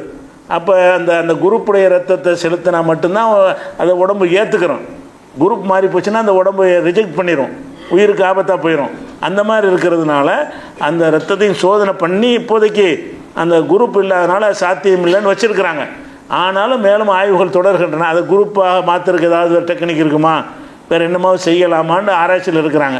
அப்போ இந்த ரத்தமும் நெருக்கமாக இருக்குங்கிறான். ரத்தம் மனுஷ ரத்தமும் பன்றி ரத்தமும் நெருக்கமாக இருக்கிறது. மனிதனுடைய இதயமும் பன்றி இதயமும் அப்படி ஓரளவுக்கு நெருக்கமாக இருக்கிறது. அந்த மாதிரி இருக்கிற காரணத்தினாலேயும் கூட எல்லாம் நினைஞ்சிருப்பான்னா ஹராமாக்கி இருக்கிறதுக்கு வாய்ப்பு இருக்கிறது. அது ஒரு விஷயத்தை விளங்கிக்கணும். அது போக இன்னொரு விஷயம் நம்ம வழக்கமாக சொல்லுவாங்க மக்கள், என்னென்னு கேட்டால் அது மனித மலத்தையெல்லாம் சாப்பிடுதில்ல. இந்த பன்றி மட்டும் என்ன செய்யும்னா மனுஷனுடைய மலத்தை சாப்பிடும். அது காரணமாக இருக்குமாண்டா அது காரணம் இல்லைங்கிற மாதிரி பெரும்பாலான சொன்னாலும் கூட அதுவும் ஒரு காரணமாக இருக்கும். ஏன்னு கேட்டால் நமக்கு வந்து ரசூல் ஸல்லல்லாஹு அலைஹி வஸல்லம் வந்து இந்த மாடுலாம் இருக்குல்ல, மாடுகளை வந்து இந்த மனித மலத்தை திங்கக்கூடிய மாடுன்னு சில பகுதியில் இருக்கும். நகர்ப்புறங்களில் நகர்ப்புறங்களில் மலம்லாம் சாக்கடைக்குள்ளே போயிடுது, கக்கூசில் போயிடுது. கிராமங்களில் மலம் கழிக்கிற ரோட்டில் தெருவில் கழிச்சிட்டு வந்துடுவாங்க. அதை போய் சாப்பிடும் மாடு. கிராமத்தில் மாடுகளில் சில மாடுகள் வந்து என்ன செய்யும்னு கேட்டால் மனிதனுடைய மலத்தை என்ன செய்யும், ரசித்து சாப்பிடும். இந்த பன்றி சாப்பிட்ற மாதிரி சாப்பிடும். அப்போ ரசூலுல்லாஹ் என்ன செய்கிறான், அது பிறகு அந்த சாப்பிடக்கூடாத லிஸ்ட்டு வரும்போது அதை நான் சொல்கிறேன். அதில் என்ன செய்கிறாங்கன்னா இந்த மனித மலம் சாப்பிடக்கூடிய மாட்டையும் அதில் உள்ள பாலையும் சாப்பிடன்னு இருக்காங்க. ரசூல் ஸல்லல்லாஹு அலைஹி வஸல்லம் வந்து தடுக்கும் பொழுது மாடு வந்து அனுமதிக்கப்பட்டதாக இருந்தாலும் அது மனித மலத்தை சாப்பிட்ற மாடாக எல்லா மாடும் சாப்பிடாது. சில மாடுகள் என்ன செய்யும்னா அது மனித மலம் தான் அதுக்கு பிடிக்கும். அப்போ இயல்புலே அது மாதிரி ஒரு கெட்ட இயல்பு கொண்ட ஒரு பிராணியாக இருக்கிறதுனால அந்த மாடை சாப்பிடாதீங்க, அதனுடைய பாலை குடிக்காதீங்க ரசூலுல்லாஹ் தடுத்திருக்கிறாங்க. அதன் விவரணம் பின்னாடி நம்ம சொல்லுவோம். அப்போ அதற்கு இன்னும் அந்த அசுத்தத்தை சாப்பிடுவது ஒரு காரணமாக ஏற்றுக்கிறலாம்ல. சாப்பிட்ற ஒரு பிராணியிலேயே அது மலத்தை திங்கிறதுனால சாப்பிடக்கூடாதுன்னு சொன்னால் பன்றிக்கு அது பொருந்தும்ல. பன்றியை ஹராமாக்குனதுக்கு அதை ஒரு பன்றி மனித மலத்தை சாப்பிடும். எல்லா மலத்தையும் எல்லாம் சாப்பிட்டா கூட மனித மலத்தை சாப்பிடுவது பன்றி தான் சாப்பிடும். அப்போ பன்றி சாப்பிட்ற மாதிரி என்ன செய்யுதுன்னு கேட்டால் சில மாடுகளும் சாப்பிடும். அது சில மாடுகள் சாப்பிடுமே, ஆனால் அந்த மாட்டை நீங்கள் சாப்பிடாதீங்க அப்படின்னு தடை இருக்கிறது. அப்போ ரசூலுல்லாஹ் எதை கவனிக்கிறாங்க, அது அந்த மனித மலத்தை சாப்பிடுவது வந்து அது வந்து அந்த உண்பதற்கு ஏற்றது இல்லை அப்படின்னு கருதி தானே இந்த மாட்டை ஹராமாக்குறாங்க. அப்போ பன்றிக்கு அது பொருந்தும்ல, அந்த காரணம் இருக்கலாம். பன்றியை தடுத்ததுக்கு வந்து விஞ்ஞானிகள் சொல்லக்கூடிய இந்த காரணத்தை எல்லாம் சொல்லலை, இவங்க தான் சொல்கிறாங்க. இந்த காரணங்கள் அந்த கொழுப்பு ஜாஸ்தியாக இருக்கிறது, அதனுடைய தன்மையை சொன்னோம்ல நேற்று, அந்த காரணம் அதில் இருக்கிறது. அதுபோக என்ன இருக்குன்னு கேட்டால் அது மனித மலத்தை சாப்பிடுவதை ஒரு காரணமாக எடுத்துக்கொள்ளலாம். ஏன்னு கேட்டால் அது மனித மலம் சாப்பிட்ற காரணத்தினால ஹலாலான பிராணியை ஹராமாக்குறாங்க ரசூலுல்லாஹ். மாடு ஹலால் தானே, ஹலாலான பிராணியை ரசூலுல்லாஹ் என்ன செய்கிறாங்க, ஹராமாக்குறாங்கன்னு சொன்னால் அப்போ இதுக்கும் அது பொருந்தும்ன்ற ஒரு விஷயத்தை எடுத்துக்கலாம். அதுபோக மனித இனத்துக்கு நெருக்கமாக இருக்கிறதுனால அந்த காரணம் எடுத்துக்கலாம். பல காரணங்கள் அது வச்சுக்கலாம். ஆக மொத்தத்தில் பன்றி வந்து இந்த காரணங்களை இல்லாட்டாலும் ஹராம் தான். வழங்குதா, இந்த காரணங்கள்லாம் நம்ம எக்ஸ்ட்ராவாக கூடுதல் தகவல் தானே தவிர இந்த மனிதன் இதெல்லாம் கண்டுபிடிக்க இதுக்கு முன்னாடி உள்ள ஒரு 1000 வருஷத்துக்கு முன்னாடி உள்ளவங்களுக்கு இந்த காரணம் ஏதாவது தெரியுமா? அவங்க ஹராமாக தான் ஒதுக்கி வச்சுருந்தாங்க. அவங்க எதனால் ஹராமாக்குனாங்க, அல்லாஹ் ஹராமாக்கிட்டான். அல்லாஹ் ஹராமாக்குனா நம்ம சாப்பிடக்கூடாது என்பது தான் பேசிக்கான விஷயம். தான் இந்த விஞ்ஞானம் இன்றைக்கி ஒன்று சொல்லும், நாளைக்கு ஒன்று சொல்லும், மாற்றி மாற்றி கூட பேசுவாங்க. இப்போ நம்ம கூடுதல் நம்ம சப்போர்ட்டுக்கு சரி அல்லாஹ் சொன்னது ஒரு கரெக்டாக இருக்குது அப்படின்னு ஒரு மன நிறைவுக்காக தான் இந்த காரணங்களே தவிர அதனால தான் ஹராம்னு கிடையாது. பன்றி ஹராமாச்சு. அடுத்தது என்னென்னு கேட்டால் 3 விஷயம் சொல்லிட்டோன்னா, இன்னமா ஹர்ரமா அலைக்கும் மைத்தத்தை அல்ல ஹராமாக்கிட்டான். மைத்தத்துனா முறைப்படி அறுக்கப்படாது. தமு ரத்தத்தை ஹராமாக்கிட்டான். உலகமல் ஹன்சீர் பன்றியுடைய இறைச்சை ஹராமாக்கிட்டு. அடுத்து 4வது விஷயம் அந்த வசனத்தில் சொல்லப்படுது, ஒமா உஹில்ல பிஹில் கைரில்லா இறைவன் அல்லாதவர்களுக்காக வேண்டி அறுக்கப்பட்டவை. ஒமா உஹில்ல பிஹில் கைரில்லா இறைவன் அல்லாதவர்களுக்காக அறுக்கப்பட்டவையும் ஹராம் என்று அந்த வசனத்தில் அல்லாஹ் சொல்கிறான். 4 வசனத்திலையும் சொல்கிறான். 2:173 இது இருக்கிறது. அது மாதிரி 5:3 இருக்கிறது, 6:145 இருக்கிறது, 16:115. இந்த 4 வசனங்கள்லையும் 4 விஷயத்தை ஹராமுங்கிறான்லாம். இந்த 4 வசனங்கள்லையும் இந்த 4 விஷயமே இருக்குது. இது மைத்தத்தை சாப்பிடக்கூடாது, ரத்தம் சாப்பிடக்கூடாது, பன்றியின் இறைச்சி சாப்பிடக்கூடாது, இறைவன் அல்லாதவர்களுக்காக அறுக்கப்பட்ட வகையில் என்ன செய்யக்கூடாது, சாப்பிடக்கூடாது அப்படிங்கிற இந்த 4மே இந்த 4 வசனத்திலையும் இருக்குது. 16:115, 6:145, 5:3, அதே மாதிரி 2:173. அப்போ அடுத்த ஹராம் என்னன்னு கேட்டால் அது என்னவா வேண்டாலும் இருக்கட்டும். சாப்பிடத்தக்க ஒரு ஆடாக கூட இருக்கட்டும், சாப்பிடத்தக்க ஒரு மாடாக கூட இருக்கட்டும், இறைவன் அல்லாதவர்களை பேரை சொல்லி அறுத்துட்டாங்கன்னா ஹராமாயிரும். ஒரு ஆடை என்ன செய்கிறான், அந்த சாமியின் பேரால், அவுலியா பேரால், அந்த பெரியார் பேரால், ஏதோ ஒரு பேரில் என்ன செய்கிறான், அதை அறுத்துட்டான்னு சொன்னால் அது ஹராமாயிரும். ஹராமன அது எல்லாமே ஹராமாயிரும். எந்த ஒரு பிராணிகளாக இருந்தாலும் சரி, அல்லாவுடைய பேர் எல்லாமே வேறு பேரை சொல்லி, ஏன்னா அல்லா தான் அதுக்கு ரிஸ்க்கு, அந்த பிராணிக்கு உயிரை கொடுத்தவன் எஜமான் அவன் தான். அவன் பேருக்கு பயன்படுத்துறதுக்கு பதிலாக வேறு பேரால் அவர் பேரால்னு சொன்னீங்கன்னு சொன்னால் அப்போ அல்லாவுக்கு அது கோபத்தை ஏற்படுத்துது. அதனால் என்ன செய்கிறான்னு கேட்டால் அதை ஹராமாக்கிட்டான். அப்போ அல்லாதவர்களுக்காக இந்த அறுக்கப்பட்டவை ஹராம்ங்கிற ஒரு விஷயம் அதில் வருகிறது. இந்த வசனத்தில் சொல்லப்படுது. இந்த இடத்துல இதில் பயன்படுத்துகிற வார்த்தை என்னன்னு கேட்டால் ஒமா உஹில்ல லிகைரில்லான்னு வருது. உஹில்லங்கிற வார்த்தை வந்திருக்கு 4 வசனத்துலேயும். இந்த உஹில்லங்கிற வார்த்தை நேரடியாக அறுக்கப்பட்டதுங்கிற அர்த்தத்துக்குரியது சொல்லும் கிடையாது, படையில் செய்யப்படுற அர்த்தமும் கிடையாது. உஹில்லவுக்கு நேரடி அர்த்தம் என்ன, நடைமுறை அர்த்தம் என்ன அப்படின்னு பார்த்தீங்கன்னு சொன்னால், அதாவது இந்த உஹில்ல என்பது என்னன்னு கேட்டால் ஒரு சத்தம் போட்டு யாருக்கு அறுக்கிறாங்களோ சத்தம் போட்டு பேரை சொல்லி அறுப்பாங்களாம். ஒரு ஆடு மாடு அவங்க அந்த கால ஜாகிலியாக்கள் அறுக்கும் பொழுது சத்தமிடப்பட்டவைன்றதுக்கு அர்த்தம், நேரடி அர்த்தம். சத்தம் போட்டு தான் அறுப்பாங்களாம். என்ன லாத்து உஸான்னு இந்த தெய்வங்கள் பேரை சொல்லி அறுப்பாங்களாம். அப்போ சொல்லி அறுக்கும்போது சத்தம் போட்டுட்டு அறுப்பாங்களாம். அவங்க சத்தம் போட்டு அறுக்கிறதுனால நல்லா என்ன செய்கிறான்னு கேட்டால் சத்தம் போடப்பட்டவைன்னு சொல்லிட்டான். இது இந்த உஹில்லங்கிற வார்த்தைக்கு அறுக்கிறதுங்கிற அர்த்தம் கிடையாது, நேரடி அர்த்தம். உஹில்லவுக்கு என்ன அர்த்தம்னு கேட்டால் சத்தமிடப்பட்டவைன்னு அர்த்தம். ஏன் அந்த வார்த்தை எல்லாம் சொல்கிறான்னு கேட்டால், அன்றைய ஜாகிலியா காலத்தில் சாமிக்காக வேண்டி எதை அறுத்தானு அதை என்ன செய்வாங்க, ஒரு பெரிய தக்பீர் முழக்கம் மாதிரி ஒரு பயங்கரமாக சத்தம் போட்டு என்ன செய்வாங்க, அதை அந்த பிராணிகளை அறுப்பாங்க. அந்த சத்தம் போட்டு அறுத்ததுனால இந்த வார்த்தைக்கு என்ன அர்த்தமாக மாறிக்கிருச்சு, பிறகு அறுக்கிறன்னு அர்த்தமாக மாறிக்கிருச்சு. துவக்கத்தில் அதனுடைய அர்த்தம் சத்தமிடுதல் தான். சில வார்த்தைக்கு அகராதியில் ஒரு அர்த்தம் இருந்தாலும் சில நடைமுறையில் என்ன செய்ய அர்த்தம் மாறிக்கிறோம். அகராதியில் ஒரு சொல்லுக்கு ஒரு அர்த்தம் வச்சுருப்பாங்க, ஆனால் அந்த சொல்லுடைய அர்த்தம் என்ன செய்யும்னு கேட்டால் சில நடைமுறைகளை அடிப்படையாக வைத்து வேறு ஒரு அர்த்தத்துக்கு மாறிடும். அந்த மாதிரி மாறின ஒரு சொல்லு இது. உஹில்லவுக்கு நேரடி அர்த்தத்தில் அறுத்தலுங்கிற அர்த்தம் கிடையாது. ஆனால் சத்தமிட்டு அவங்க அறுத்த காரணத்தினால அந்த அறுக்கிறதுக்கு இந்த வார்த்தை யூஸ் பண்ண ஆரம்பிச்சிட்டாங்க. உஹில்லன்னா சத்தமிடப்பட்ட வேண்டாலும் சும்மா சத்தம் போடுறதெல்லாம் அது செய்ய மாட்டாங்க. ஒருத்தன் கத்திர பிஸ்மில்லான்னு சத்தம் போடுறான், அப்போ அது ஹராமாயிருமா? அப்போ உஹில்லங்கிறதுக்கு சத்தம்னு அர்த்தமாக இருந்தாலும் இவர்கள் சத்தம் போட்டு அர்த்தம் கொண்டு இருந்த காரணத்தினால இந்த உஹில்லங்கிற வார்த்தை எதுக்கு உள்ள அர்த்தமாக மாற்றி விட்டார்கள் என்று சொன்ன அரபுகளை அறுக்கிறதுக்கு தான் உஹில்லன்னு அர்த்தரு.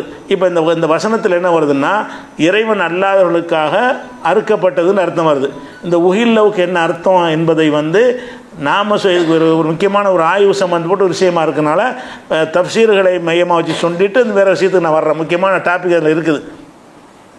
அதில் ஷவுகானியுடைய தப்சீர் ஃபத்துஹுல் கதீர், அதில் என்ன செய்கிறாருன்னு கேட்டால், ஒல் முராது ஹுனா, இது இறைவன் அல்லாதவர்களுக்காக சத்தமிடப்பட்டவைன்னு வருதில்ல, அதுக்கு என்ன கருத்து என்று சொன்னால், மா துக்கிர அலைஹி இஸ்முல்லாஹி இஸ்மு கைரில்லாஹி, கல்லாத்தி ஒல் உஸ்ஸா, லாத்து உஸ்ஸா போன்ற தெய்வங்கள் பெயரை எதன் மீது சொல்லி அறுக்கிறார்களோ அதுக்கு பேர் தான், அதான் இதுக்கு அர்த்தம் அப்படின்னு சொல்லிட்டு, இதாக்கான தாபிஹு மஜூசியன், அறுக்கிறவன் வந்து மஜூசியாக இருப்பானேயானால், மஜூசியானா நெருப்பு வணங்கி அப்படி இருப்பானேயானால், அல்லது அவன் வந்து சிலை வணங்கியாக இருப்பானேயானால், இப்படிப்பட்டவர்கள் அறுத்தாங்கன்னா அது ஹராம் ஆயிரும். அதுக்காகத்தான் அந்த வார்த்தை எல்லாம் சொல்கிறான்னு சொல்கிறாரு. அப்போ மா உஹில்ல என்பதற்கு என்ன அர்த்தம்னு சொன்னால், இறைவன் அல்லாதவர்களுக்காக அறுக்கப்படுவது அப்படிங்கிற அர்த்தம் தான் அதில் இருக்குதுங்கிறத இதில் வந்து ஃபத்துல் கதீருங்கிற நூலில் சவுகானிங்கிறவர் சொல்கிறார். அதே மாதிரி இப்னு கசீர் அந்த வார்த்தைக்கு அர்த்தம் செய்யும் பொழுது, கதாலிக்க ஹர்ரம் அலைஹிம் மா உஹில்ல பிஹில் கைரில்லா, இறைவன் அல்லாதவர்களுக்காக சத்தமிடப்பட்டவையும் அவங்களுக்கு ஹராம் என்று அல்லாஹ் இதுங்க சொல்கிறான். ஓஹுவ, இதுக்கு அர்த்தம் என்னன்னு கேட்டால், மா துபிஹ அலா கைரி இஸ்மிஹி தாலா, இறைவன் அல்லாத பெயரால் அறுக்கப்பட்டது. துபிஹன்னு வருது, இந்த உஹில்லன்னு வந்தாலும் என்ன செய்கிறது, இறைவன் அல்லாத பெயரால் அறுக்கப்பட்டதை தான் அது குறிக்கும் அப்படின்னு சொல்கிறாங்க. அப்போ மா உஹில்லன்னு அந்த குரானில் வந்தாலும் அதுக்கு நேரடி அர்த்தம் என்னென்னு கேட்டால் அறுக்கப்பட்டதை தான் அது குறிக்கும்னு வந்துருச்சு. அதே மாதிரி இப்னு கசீரில் அந்த கருத்தை சொல்லிடுறார். அதே மாதிரி அஹ்காமுல் குரானில் ஜஸ்ஸாஸுங்கிறவர் சொல்கிறாரு, ஒலா ஹிலாஃப பைனல் முஸ்லிமீன, இந்த மா உஹில்ல பிஹி என்பதற்கு முஸ்லீம்கள் மத்தியில் எந்த கருத்து வேறுபாடும் கிடையாது. என்ன கருத்து வேறுபாடுனா, அன்னல் முராத பிஹி அஸ்தபிஹத்து, இதை கொண்டு கருத்து வந்து அறுக்கிறது தான், கத்தியால் அறுக்கிறதை தான் இது குறிக்கிறது. இறைவன் அல்லாதவர்களுக்காக அறுக்கப்பட்டவைன்னு அர்த்தம், அறுக்கிறது தான் குறிக்குமே தவிர இதில் வேறு அர்த்தம் கிடையாது என்று எல்லா உம்மத்தும் சேர்ந்து சொல்கிறாங்கங்கிறார். ஹிலாஃபே இல்லைங்கிறார். உலா ஹிலாஃபை, எந்த மாற்று கருத்தும் கிடையாது. பைனல் முஸ்லிமீன, முஸ்லீம் அறிஞர்கள் மத்தியில் கருத்து வேறுபாடு கிடையாது. அன்னல் முராத பிஹி அஸ்தபிஹத்து, இதனுடைய கருத்து வந்து கத்தியால் அறுக்கிறது தான் அப்படின்னு சொல்கிறாங்க. இதா உஹில்ல பிஹாலி கைரில்லாஹி, இந்த தபஹி அறுக்கும் பொழுது அல்லாஹ் அல்லாத பெயரை சொல்வதைத்தான் இந்த வசனம் குறிக்கிறது என்று இந்த 4 வசனத்திற்கும் விளக்கமாக இந்த அஹ்காமுல் குரானில் ஜஸ்ஸாஸுங்கிறவரும் சொல்கிறாரு. அதே மாதிரி வந்து இதை வந்து மதரசாக்களில் ஓதி கொடுப்பாங்க, தஃப்சீர்னு சொல்லி எல்லா மதரசாக்களையும் 4வது ஜும்ராவில் ஓதி கொடுப்பாங்க. ஜலாலைன்னு குரானுடைய தஃப்சீர்னால அதுதான் பள்ளிக்கூடத்தில் படித்து கொடுப்பாங்க. அதில் சொல்கிறார், ஒமா உஹில்ல பிஹி கைரில்லாஹின்னு அர்த்தம் என்னன்னுக்கிட்டா, ஐ துபிஹ அலஸ்மி கைரிஹி, மற்றவர் பெயரால் துபிஹ அறுக்கப்பட்டதுன்னு அர்த்தம் செய்கிறாங்க. ஜலாலைனிங்கிற தஃப்சீரில் இந்த இந்த வசனத்தை ஜலாலைன்னா சும்மா ஷார்ட்டாக இருக்கும், விரிவாக இருக்காது, சொல்லுக்கு சொல்ல அர்த்தம் உள்ளது. தஃப்சீர் ஜலாலைன்னு சொன்னால் அந்த ஒரு சொல்லுக்கு என்ன அர்த்தம் போடுவார், விரிவான விளக்கங்கள் அதெல்லாம் இருக்காது. ஜலாலைனிங்கிறது சின்ன அளவில் இருக்கும். குரான் எந்த அளவு இருக்கோ அது மாதிரி ஒரு பங்கு தான் தஃப்சீரும் சேர்த்தே இருக்கும். 2 மடங்கு தான் மொத்தமே இருக்கும், ரொம்ப விளக்கம் இருக்காது. அந்த ஜலாலைனிங்கிறது தான் மதரசாவோட ஆரம்பத்தில் தஃப்சீரை படிக்கிறவங்களுக்காக கற்றுக் கொடுப்பாங்க.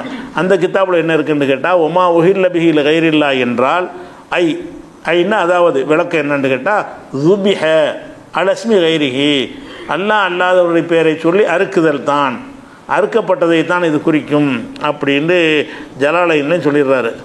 தஃப்சீர் கபீர், ராசியுடைய தஃப்சீர் கபீருங்கிற தஃப்சீர் இருக்கிறது.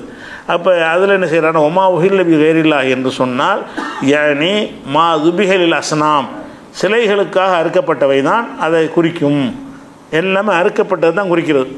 அதே மாதிரி வந்து குர்துபியில் அவர் என்ன சொல்கிறாருன்னு கேட்டால், கால இப்னு அப்பாஸ் வகைருஹு, இப்னு அப்பாஸும் மற்றவர்களும் சொல்கிறார்கள், அல் முராது மா துபிஹல் அறுக்கிறது, மா துபிஹலில் அன்சாபி உல் அவுசானி, அதாவது சிலைகளுக்காக வேண்டி எது அறுக்கப்படுகிறதோ அதுதான் இந்த வசனத்துக்கு அர்த்தம். ஒமா உஹில்ல பிஹில் கைரில்லா என்றால் அல்லாஹ் அல்லாதவர்களுக்காக வேண்டி அறுக்கப்பட்டது அப்படிங்கிற அர்த்தத்தை குர்துபிலையும் அவர் சொல்கிறார். பகவிங்கிற எதுக்கு இவ்வளவு சொல்கிறேன்னா ஒரு காரணத்தை சொல்கிறேன். இந்த இப்போ நான் சொல்லக்கூடிய விஷயம் வந்து இல்லாத ஒன்று கிடையாது, ஏகமானதாக அனைவரும் ஒத்துக்கிட்ட ஒரு விஷயம். அதே மாதிரி வந்து தஃப்சீர் பகவின்னு ஒரு தஃப்சீர் இருக்கிறது. அவர் என்ன செய்கிறாருன்னு கேட்டால், அந்த அகல்ல என்றதுக்கு சத்தமிடுவது அர்த்தமாக இருந்தாலும் அந்த சொல்லை வந்து அறுக்குதலுக்கு பின்னாடி மாற்றி விட்டார்கள், பயன்படுத்த ஆரம்பித்து விட்டார்கள். அந்த எல்லா சத்தமிடுவதுக்கும் உஹில்லன்னு சொல்ல மாட்டாங்க, அறுக்கும்போது சத்தமிடுவதற்கு சொன்ன காரணத்தினால உஹில்லன்னால அறுக்குறன்னு அர்த்தம் மாறிவிட்டார்கள்னு சொல்லி, ஹத்தா கீழலி குள்ளி தாபிகின், ஒவ்வொரு அறுப்பவனுக்கும் என்ன செய்யப்பட்டுச்சுன்னா, இல்லம் எஜிஹர் பி தஸ்மியத்தி, சத்தம் போட்டு அவன் அறுக்கா விட்டாலும் சரி, அறுத்துட்டானால அகல்ல பயன்படுத்திடுவாங்க. சத்தம் இருக்குன்னு அவசியம் கிடையாது, சத்தம் போட்டு முதல்ல அறுத்தாங்க, பிறகு என்னவாயிடுச்சுன்னா அறுத்த அவனுக்கு பேர் அகல்லன்ற அர்த்தம். அவன் சத்தம் இல்லாமல் வாய்க்குள்ளே சொல்லி கூட அறுத்துட்டு போகிறான். அது நல்ல பிரச்சனை இல்லை. இப்போ அறுக்கிறது தான் அதனுடைய அர்த்தம் மாறிவிட்டதுன்னு சொல்லி பகவி அவர்கள் என்ன செய்கிறாங்க, தப்சீர் பகவியில் சொல்லி காட்டுறாங்க. அதே மாதிரி பைலாவின்னு ஒரு தப்சீர் மதரசாக்களில் ஓதி கொடுக்குற தப்சீருக்கு 7வது சும்ரா கடைசி வகுப்பில் சொல்லிக் கொடுப்பாங்க சுன்ன ஜமாத் மதரசாக்கள்லாம். அதில் அவர் என்ன செய்கிறாருன்னு கேட்டால் உமா உஹில்லபி கைரில்லாஹிக்கு அர்த்தம் என்னென்னு கேட்டால் ரஃபாபிஹி சவுத்து இந்த தபஹில் சனமி சிலைக்காக அறுக்கும் பொழுது அதனுடைய பெயரை சத்தமிட்டு சொல்வது என்பது அதுக்கு அர்த்தம். அறுக்கும்போது உள்ளது தான். அப்போ இவ்வளோ அறிஞர்கள் என்ன செய்கிறாங்கன்னு கேட்டால் அது மாதிரி ஆலூசின்னு ஒருத்தர், அவர் நல்ல ஒரு அறிஞர் தான்.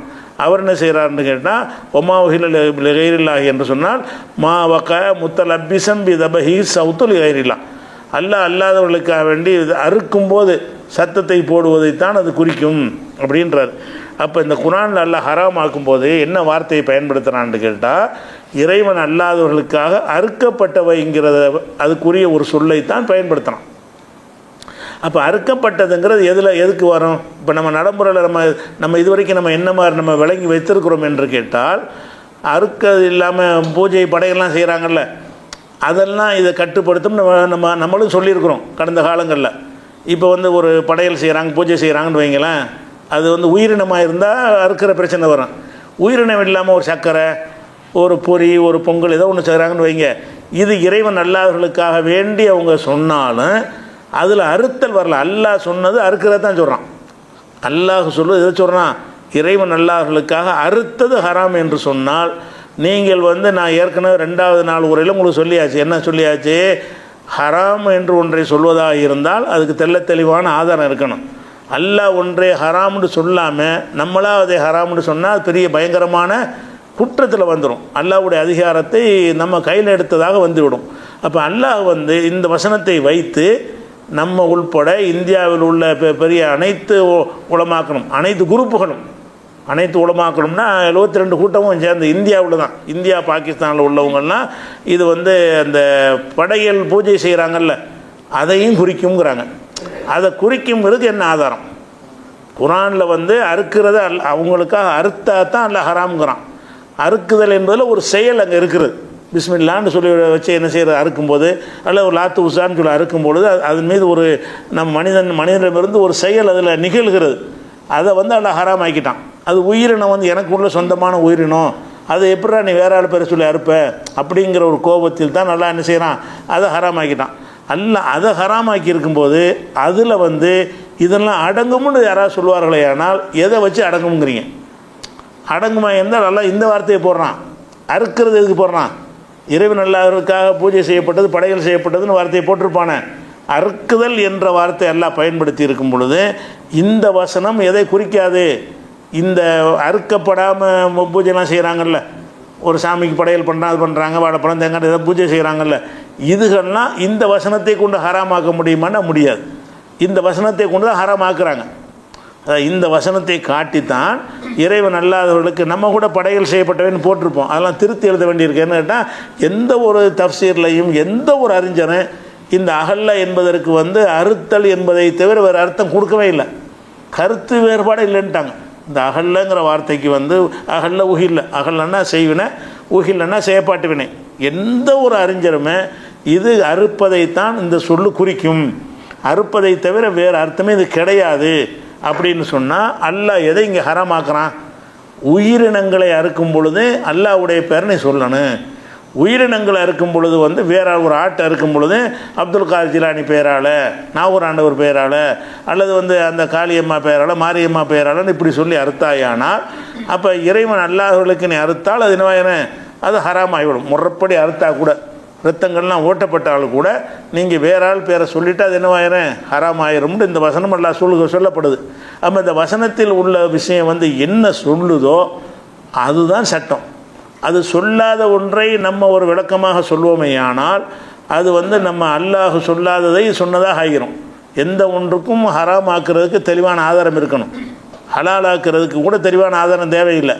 ஏன்னுட்டா எல்லாம் ஹலால் தானே, அல்லாஹ் படைத்த எல்லாமே ஹலாலுங்கிற ஒரு பொதுவான கண்டிஷனில் வந்துடும். ஹராம்னு சொல்வதாக இருந்தால் இதை அதாவது மற்ற பூஜைகள்லாம் செய்கிறான்னு வைங்களேன். ஒரு வயலில் விவசாயம் பண்ணுறான்.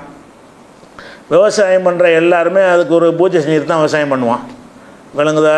அவன் விதை விதைக்குவான், அந்த விதைக்கு பூஜை செஞ்சு தான் என்ன செய்வான், அந்த விதையை விதைக்குவான். அதுலேருந்து உற்பத்தி ஆகி வரக்கூடியதை நம்ம சாப்பிட்லாமான்னா சாப்பிடக்கூடாதுன்னு சொல்ல வேண்டி வரும். அதை சாப்பிட்டு தான் இருக்கிறோம். ஆனால் காசு கொடுத்து வாங்கி சாப்பிடணும், சும்மா இருந்தால் சாப்பிட்லாமான்னா அப்போ சாப்பிட்லாம் தான் சொல்லுவோம். நாங்கள் காசு கொடுத்து வாங்கிட்டோமே ஒரு பதிலை சொன்னாலும் சரி ஓசியாக தர்றான், நீங்கள் சாப்பிட்லாமான்னா என்ன செய்வீங்க, சாப்பிட்லாம். அது எப்படி சாப்பிடுவீங்க இவங்க அந்த கேள்வி வர்றதில்லை. ஆனால் அதை கண்டுக்கிறாமல் நம்ம போயிட்டு இருந்துருக்குறோம். ஆனால் சட்டப்படி அப்போ கூடாதுன்னு அதுவும் தான் கூடாதுன்னு சொல்லணும். அதே மாதிரி ஒருத்தன் எந்த ஒரு ஒரு மதத்தில் உள்ளவனாக இருந்தாலும் அவன் எந்த ஒரு காரியத்தை செய்கிறதா இருந்தாலும் அவன் ஏதோ ஒரு பேரை சொல்லித்தானே செய்வான். அவன் ஒரு வணங்கக்கூடிய ஒரு தெய்வத்தின் பேரில் ஒரு சாதாரண சோத்தை ஆக்கி என்ன செய்கிறான், ஒரு முஸ்லீம் அல்லாதவங்க சாப்பிடுவாங்கன்னு கூப்பிட்றாரு. அவன் அந்த ஆடு மாடுன்னா அது ஹலால் இல்லைன்னு சொல்லிடுவான். சாதாரண சைவ சாப்பாட்டு உங்களை கூப்பிட்றாரு. அவர் சமைக்கும் போது என்ன செஞ்சு சமைப்பார், அவர் அது பக்தி உள்ளவராக இருந்தால் என்ன செய்வார், அவர் நினைக்கிற கடவுளை சொல்லி அதன் பெயரால் தூக்கி சட்டி வைப்பார், அதன் பெயரால் ஏதாவது சில மந்திரங்களை சொல்லி என்ன செய்வார், சமைக்குவார். அந்த சாப்பாட்டை தந்தால் சாப்பிட்லாமான்னா அது பூஜை செஞ்சுட்டான்னு சொல்ல முடியுமா? அது தேவையில்லை உனக்கு, அதுக்கு சொல்லப்படல மார்க்கத்தில். அவன் என்ன வேணாலும் செஞ்சுட்டு போகிறான். அதனால் என்ன இருக்குது, உங்களுக்கு சொல்லப்பட்டது என்ன இருக்குது, அறுக்கிறது தானே சொல்லப்படுது. இது வந்து புது கருத்தாகவும் தெரியலாம். ஏன்னாடா இந்திய அளவில் இப்படி தான் இருக்கிற கருத்து இருக்கிறது.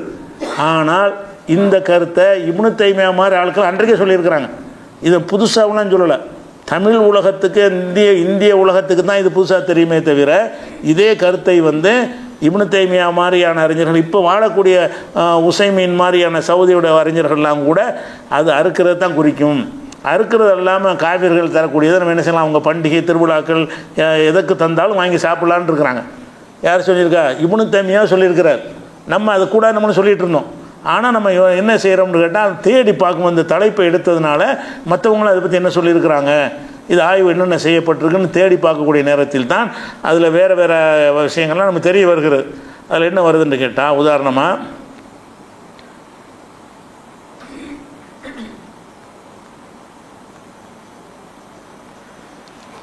அதாவது முஸன்னஃப் இப்னு அபீ ஷைபாவில் இதெல்லாம் ஒரு சஹாபாக்களுடைய கூற்றாக தான் வருகிறது.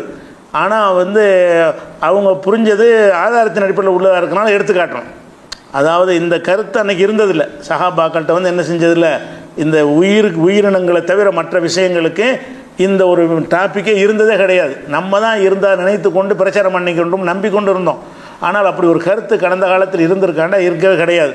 அதுக்கு சொல்வதாக இருந்தால் உதாரணமாக அபு பர்ஸாங்கிற ஒரு சஹாபி. அபு பர்ஸாங்கிறவருக்கு அவருக்கு பக்கத்து வீட்டுக்காரர் ஒரு மஜூசின்னா நெருப்பு வணங்குறவர், நெருப்பை தெய்வமாக வணங்கக்கூடியவர் பக்கத்தில் இருக்கிறார். அவங்க என்ன செய்வாங்கன்னா நைரோஸு மஹர்ஜான் அவங்களுக்கு 2 பண்டிகை இருக்கிறது. தீபாவளி பொங்கல் மாதிரி அவங்களுக்கு உரிய தெய்வங்களுக்கு வழிபட நடத்தக்கூடிய ஒரு பண்டிகைகள். அந்த மஜூசிகளுடைய பண்டிகைக்கு பேர் என்ன, நைரோஸுன்னு ஒரு பண்டிகை, மஹர்ஜான் ஒரு பண்டிகை. இந்த 2 பண்டிகை நேரத்தில் என்ன செய்வாங்கன்னு கேட்டால், அந்த பக்கத்து வீட்டில் அவர் இருக்கிறதுனால அந்த வீட்டார்கள் இவருக்கு ஏதாவது கொடுத்து விடுவாங்களாம். பண்டிகைக்கு அந்த செய்யக்கூடிய விஷயங்களை என்ன செய்வாங்க, ஹதியாவாக இவர் பக்கத்தில் சஹாபி, ஒரு அபு பர்ஸாங்கிற ஒரு சஹாபி, அந்த சஹாபிக்கு என்ன செய்கிறாங்கன்னா பக்கத்து வீட்டில் உள்ள மஜூசி ஒரு ஆள் அவருடைய பண்டிகை வரும்போது, தீபாவளி பொங்கல் வச்சுக்கிறோம், அவருடைய தீபாவளி பொங்கல் வரும் பொழுது அதை கொடுத்து விடுவார். அப்போ அந்த அபு பர்ஸா என்ன செய்வார்னு கேட்டால் அவங்க வீட்டாருக்கு சொல்லிடுவார். என்ன சொல்லுவார்னு கேட்டால், மாக்கான மின் ஃபாக்கியத்தில், அவங்க தரக்கூடியது கனி வர்க்கங்களாக இருக்கும் என்று சொன்னால் இப்போ குழுகு நீங்கள் என்ன செய்யுங்க, சாப்பிட்டுக்கிறங்க. ஒமாக்கான மின் கைரித அளிக்க, அது இல்லாமல் இந்த மாமிச வகையாக இருக்குமே ஆனால் திருப்பி கொடுத்துருங்க. பிரிக்கிறாங்க. அந்த அவங்க பண்டிகைக்கு தரக்கூடியதுலையே இறைச்சியை தந்தால் திங்காதீங்க. ஏன்னா அவங்க அல்லாத பேரை சொல்லி அறுப்பாங்க. இறைச்சிக்கு தடை, தெளிவான தடை இருக்குது. இதுக்கு தடை இருக்குது. இதுவும் அதில் அடங்குமாக இருந்தால் அவங்க பண்டிகைக்கு அதை கொண்டாடி தானே செய்வாங்க. அதை என்ன செய்ய, அபு பர்ஸாங்கிறவர் என்ன செய்கிறார், ஒரு சஹாபியாக இருந்து கொண்டு அவர் அதை வீட்டுக்கு என்ன சொல்லிடுவாராம், பக்கத்துலேருந்து வருதுன்னா இதை இறைச்சி கொடுத்துட்டா சாப்பிட்றாதீங்க, வேறு சைவ உணவுகள் அந்த மாதிரி கொடுத்தாங்கன்னு என்ன செய்யுங்க, நீங்கள் சாப்பிட்டுக்கிறங்க. அப்போ இந்த பூஜைங்கிற ஒரு விஷயத்தினால ஹராம்னு நம்ம நம்பிக்கிட்டு இருந்தோம்ல, எல்லோரும் நம்பிக்கிட்டு இருக்கிறாங்கள, மதுஹபுகள்னு அப்படி தானே சொல்லப்பட்டிருக்கிறது. அப்படி சொல்லப்பட்ட ஒரு விஷயம் நம்ம நாட்டுக்குள் சொல்லப்பட்ட விஷயமாக இருக்குதே தவிர கடந்த காலங்களில் அப்படி ஒரு நம்பிக்கையே இருந்ததில்லை அப்படிங்கிறது முஸன்னஃப் இப்னு ஷைபாவில் இந்த ஒரு செய்தி இருக்கிறது. அதே மாதிரி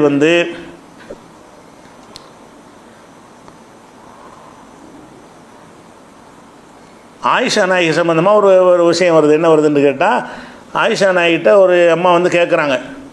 அவங்க என்ன கேட்குறாங்கன்னா, எங்கள் பக்கத்து வீட்டில் மஜூசி இனத்தை சேர்ந்த ஒரு பெண்கள் இருக்கிறாங்க, பெண்கள் குடியிருக்கிறாங்க. அவங்களுக்கு சில பண்டிகைகள் வந்துடுது. அந்த பண்டிகையிலேருந்து இப்போ யகுதுன்னு இல்லைனா எங்களுக்கு ஹதியாவை ஏதாவது கொடுத்து விட்றாங்க. பண்டிகை வந்தவுடனே தீபாவளிக்கு நம்ம நண்பர்கள் இருந்தால் கொடுத்து விடுவாங்கல்ல, அந்த மாதிரி தர்றாங்க. நாங்கள் என்ன செய்கிறதுன்னு ஆயிஷா நாயிட்ட கேட்குறாங்க. ஒரு அம்மா வந்து ஆயிஷா நாயிட்ட கேட்குறாங்க, எங்கள் பக்கத்து வீட்டில் வந்து இந்த மாதிரி மஜூசின்னா இந்த முஷரிக்கு தான், நெருப்பு வணங்கினா முஷரிக்கு தானே, இணை கற்பிக்கக்கூடிய ஒரு சமுதாயம் இருக்குது. அந்த சமுதாயத்து பெண்கள் எங்களுக்கு ஏதோ அன்பளிப்பை கொடுத்து விட்றாங்க.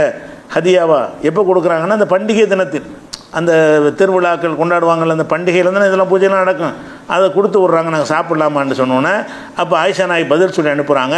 அம்மா மா துபிகலி தாலிக்கல்யும், அன்றைய தினத்தில் அறுக்கப்பட்ட பொருளாக இருக்குமே ஆனால் ஃபுலாத்தா குழு, அதை சாப்பிட்றாதீங்க. ஒலாக்கின் குழுமின் அஷ்டாரிகம், அவங்களுடைய தாவர உணவுகளாக இருந்தால் சாப்பிட்டுக்கிறோங்க. ஆயிஷா நாய் சொல்கிறாங்க, அவங்க பண்டிகை நாளில் கொண்டாந்து தந்தாங்கன்னு சொன்னால் அந்த அந்த தாவர உணவை பூஜை செஞ்சாங்களா, படையல் செஞ்சாங்களா அப்படிங்கிற அது கற்பனை கூட இல்லை மார்க்கத்தில். இந்த அறுக்க உயிரினத்துக்கு தான் அந்த டாபிக் எடுக்க குரானில் இருக்கே தவிர, அப்படி இருந்ததுனால தான் இப்போ ஆயிஷா நாய் இதை எதுக்கு எடுத்து காட்டுறோம்னு கேட்டால், குரானில் உள்ளதுக்கு ஏற்ப அவங்க விளங்கியிருக்கிறாங்க. குரான் அதானே சொல்லுது, குரான் வந்து அறுக்கிறது தானே ஹராமுங்குது. அப்போ ஆயிஷா நாயும் கரெக்டாக சொல்கிறாங்க. அவங்கள்ட்ட வந்து கேட்கும் பொழுது மா துபிகலி தாலிக்கல்யும், அன்றைய தினத்துக்கு துபிக அறுக்கப்பட்டதாக இருந்தால், உயிருள்ள ஜீவனாக இருந்தால், உயிருள்ள ஜீவனை நீங்கள் செஞ்சீங்க என்று சொன்னால் ஃபுலாத்தா குழு சாப்பிடாதீங்க. ஒலாக்கின் குழு மின் அஷ்ஜாரிகும், அவங்களுடைய ஷஜர்னா தாவரங்கள், தாவர வர்க்கங்களை உருளைக்கிழங்கு கத்திரிக்காய் அது மாதிரி தந்தாங்கன்னு சொன்னால் நீங்கள் என்ன செய்யுங்க, சாப்பிட்டுக்கிறங்க அப்படின்னு சொல்லி ஆயிஷா நாய் சொன்ன ஒரு செய்தியும் ஆதாரமாக இருக்கிறது. அதே மாதிரி வந்து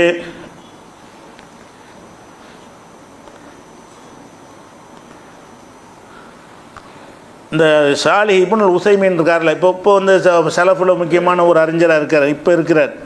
அவங்க என்ன செய்கிறாங்கன்னு கேட்டால், அவர் சொல்கிறார், ஒஹ்தலஃபல் உலமாக்கள் வந்து இருகருத்து கொண்டிருக்கிறார்கள்.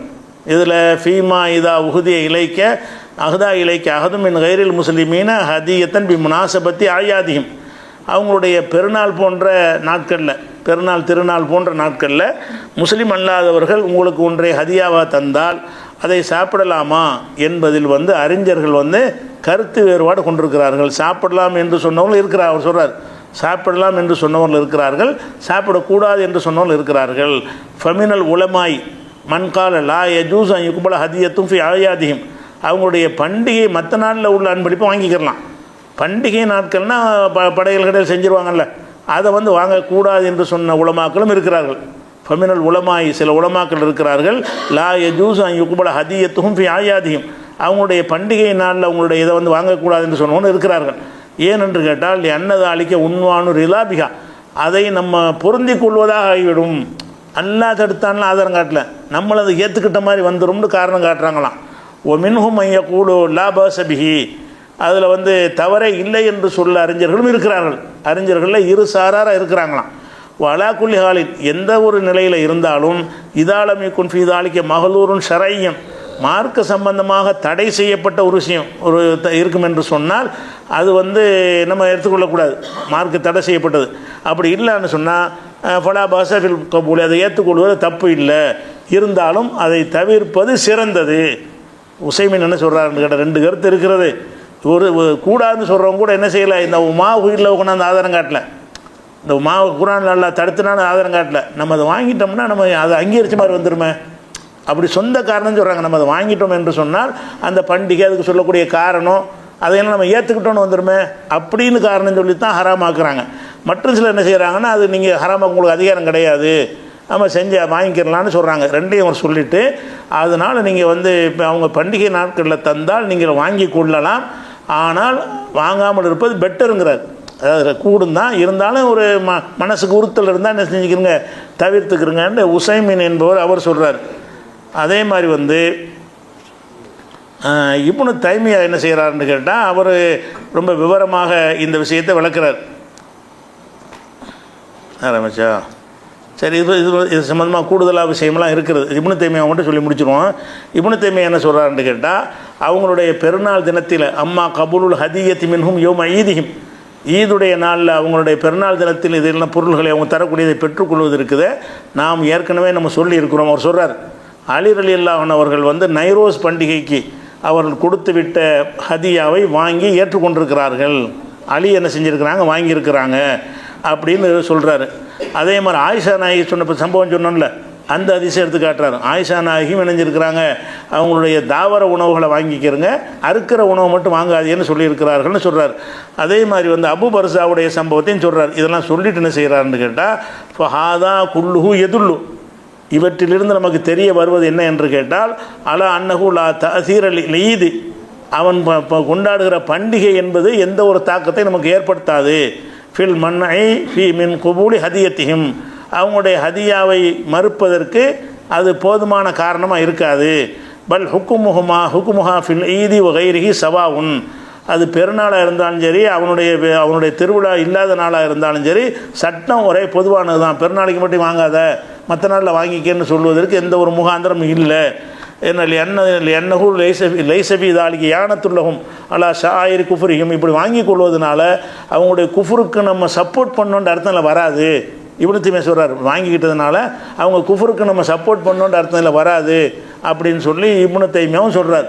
அப்போ நம்ம என்ன பார்க்குறோம்னு கேட்டால், அந்த ஒமா 4வது விஷயம்லாம் ஹராமாக்குறானே, அதில் சொல்வது ஒமா உஹில்ல லி கைரில்லா, ஒமா உஹில்ல பிஹிலி கைரில்லா, இப்படிங்கிற 2 வாசகம் வருது. எல்லாத்துக்கும் என்ன அர்த்தம்னு கேட்டால், அல்லாஹ் அல்லாதவர்களுக்கு பேரில் அறுக்கப்பட்டது ஹராம், அறுக்கப்பட்டது ஹராம் என்பது அது சொல்லுமே தவிர, அறுக்கப்படாமல் அவர்கள் வேறு எதாவது செஞ்சாங்கன்னு சொன்னால் அந்த உணவுகளை அது குறிக்கவே குறிக்காது. அது குறிக்குதுன்னு யாராவது சொல்வார்களே, ஆனால் அவங்க வேறு ஆதாரத்தோடு காட்டணும். இந்த அறுக்கப்பட்டதுக்கு குர்ஆன் தெளிவாக சொல்லிருச்சு. அறுப்பது சம்மந்தப்படாத உணவுக்குள்ள ஆதாரம் என்னன்னு கேளுங்க. ஆதாரம் என்ன சொல்லுவாங்கன்னு, அது நம்ம சப்போர்ட் பண்ணுற மாதிரி வருதுல்ல, அப்படிங்க இப்படி தான் ஒரு காரணம். அதாவது சுயமாக ஒரு காரணம் சொல்கிறாங்களே தவிர, இந்த வசனத்தின் அடிப்படையில் அதை சொல்கிறோம், இந்த ஹதீஸ் அடிப்படையில் சொல்கிறோன்னு சொல்லாமல் அது குஃபருக்கு துணை செய்கிற மாதிரி ஆகும். அப்போ யகூதியுடைய சாப்பாடு எல்லாம் ஹலால் ஆக்கியிருக்கான், துணை செய்கிற மாதிரி ஆகுமா? யகூதி அறுக்கிறத நம்ம சாப்பாடெல்லாம் ஹலால் ஆக்கியிருக்கிறான்ல, அதனால் அவனுக்கு துணை செஞ்ச மாதிரி ஆகுமா? இப்படியா புரிகிறது? அப்படி புரிய ஆதாரம் வேணும். ஹராம்னு சொல்ல ஆதாரம் வேணும். இது சம்மந்தமான கூடுதல் விவரங்களை இன்ஷா அல்லாஹ் நம்ம வந்து புதுசாக நீங்கள் நினைப்பீங்க, ஆனால் இது கடந்த காலத்தில் எல்லா பக்கமும் இருக்குது தான். இங்கே நமக்கு இப்படி நம்ம இந்த நம்பிக்கையில் இருந்துக்கிட்டு இருக்கிறோம். அதனால் வந்து இதை விளங்கிக்கொள்ளணும். கூடுதலாக இன்ஷா அல்லாஹ் நாளைக்கு மேலே பார்ப்போம். அஸ்ஸலாமு அலைக்கும்.